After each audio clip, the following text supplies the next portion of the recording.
My name is Basil Siokos, and I'm the Director of Programming for Doc NYC. Welcome to this Q&A for the film Lessons of Love. Joining me are directors Malgorzata Goliszewska, Kasia Mateja, as well as producer Anna Stylinska. Thank you so much for being part of Doc NYC, everyone.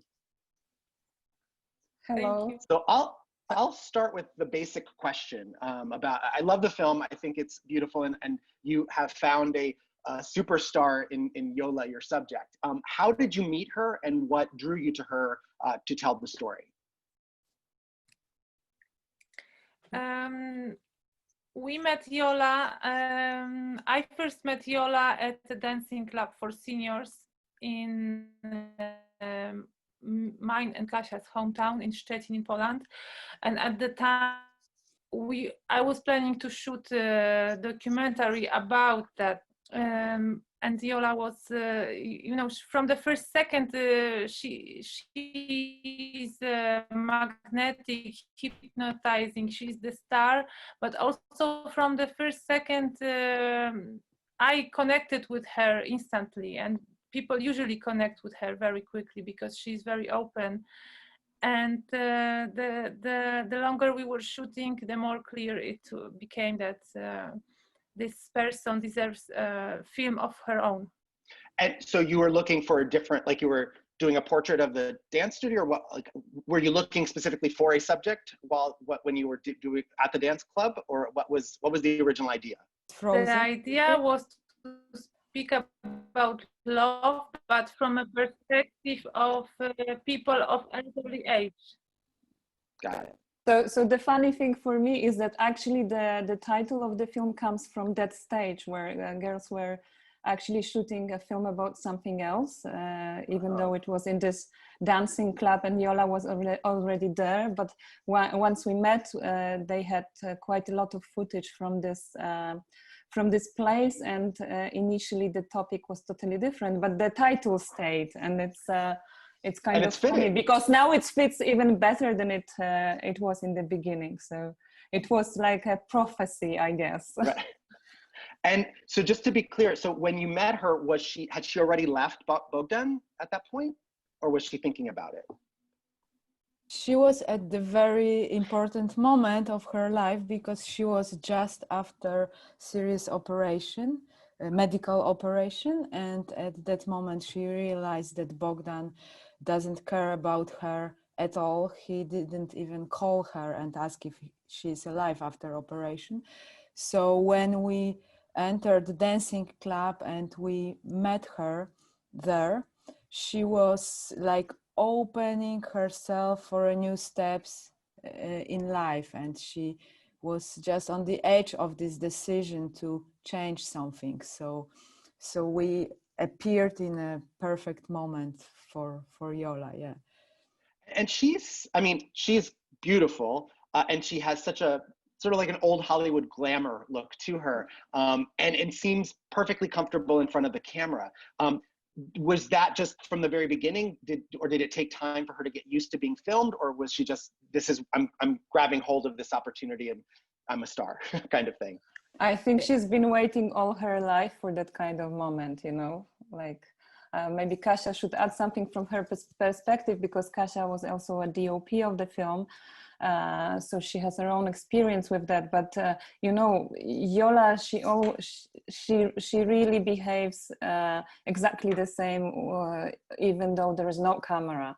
It's like as if everybody around her was her audience, her ultimate audience. So I think that it was for the first time of her life that she felt like in her element, that finally people are paying attention to her. And now she has her 5 minutes of stardom in a way. So yeah, she didn't change her behavior so much. Maybe there were some certain moments, but Kasia, maybe you should add on that. Yeah, Kasia, if you want to talk about sort of the way you approach this kind of observational approach to filming, and how that made her comfortable, or she took advantage of.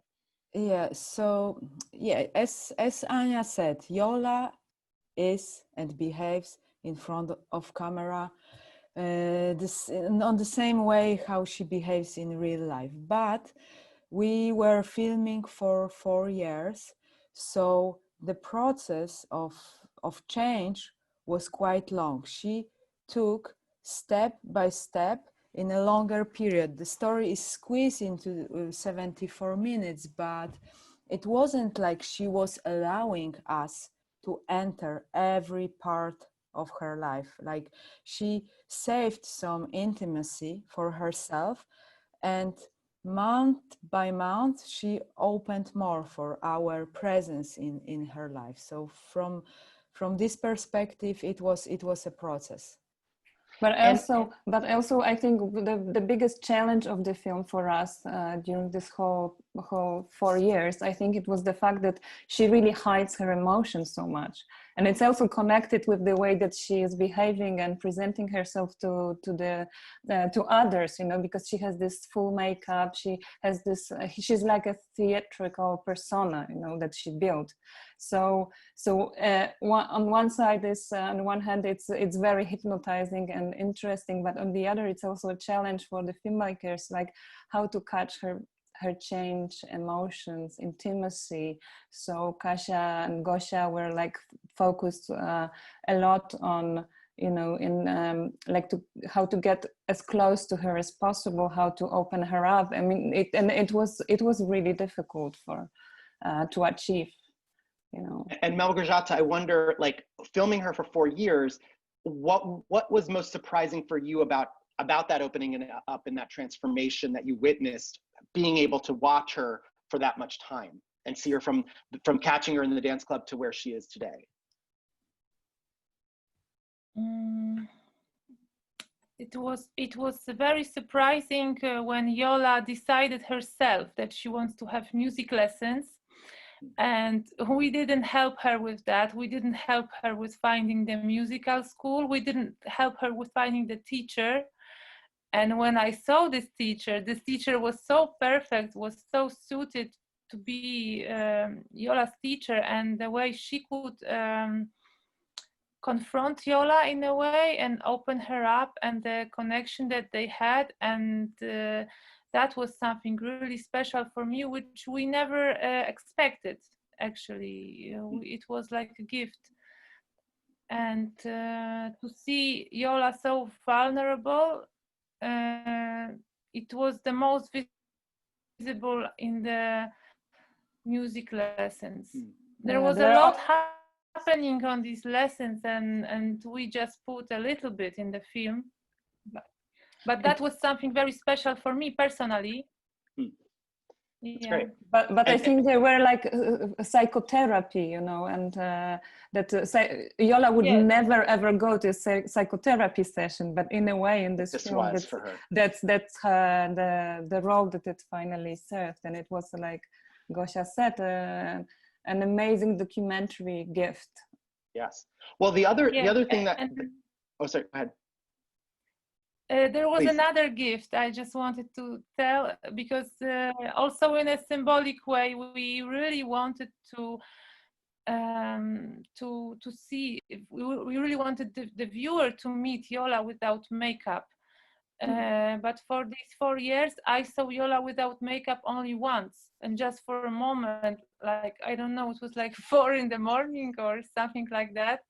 And I didn't see her without makeup anymore, but we really spent almost 24 hours with her for many days. And actually the final scene of the film in the hospital is where Yola was really forced by life not to have makeup, and that was among other things also an amazing gift, because we didn't even know that Yola is having an operation when we came to film. She just told us, girl, sorry, I'm going to hospital. We didn't even know about this.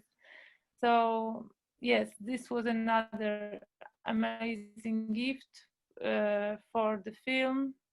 Yeah.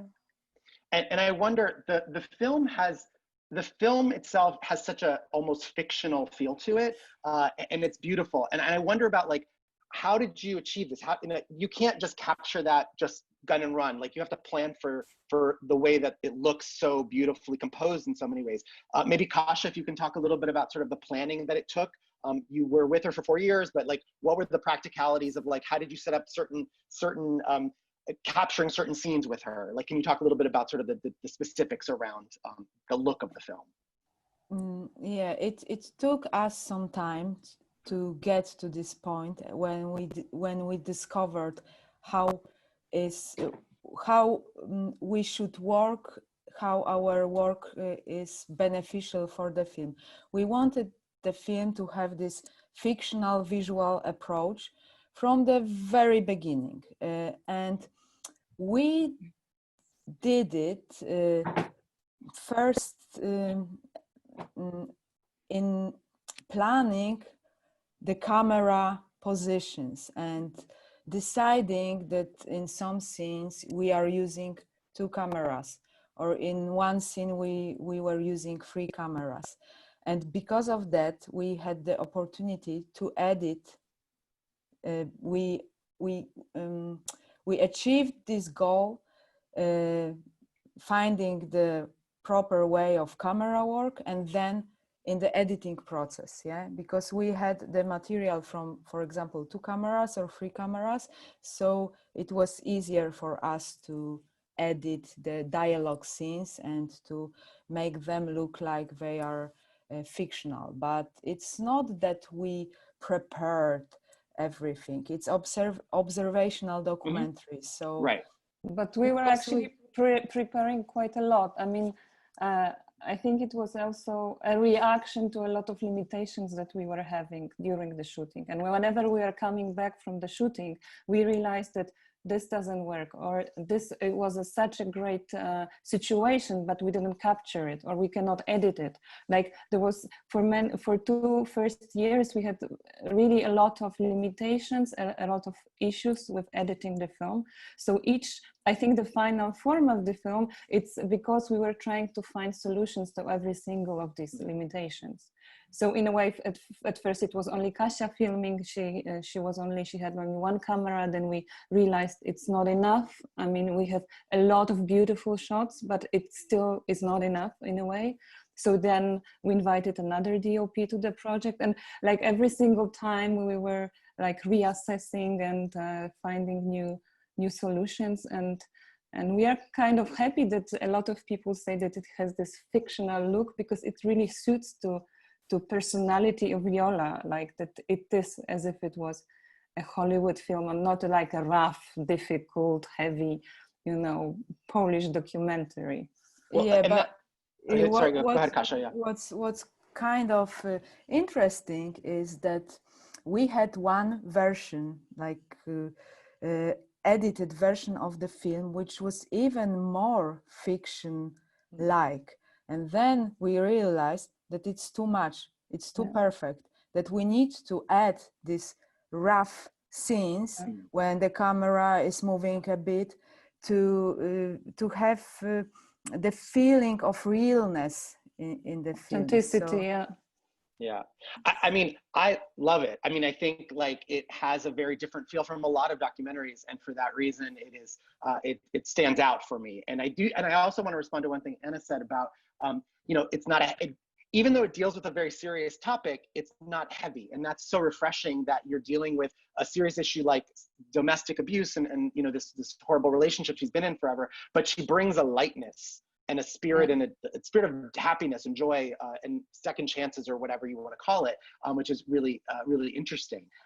So I really responded very well to that. And I think it's great that captures that element to it. And I think the fiction field does kind of have that helps to emphasize that in certain ways as well.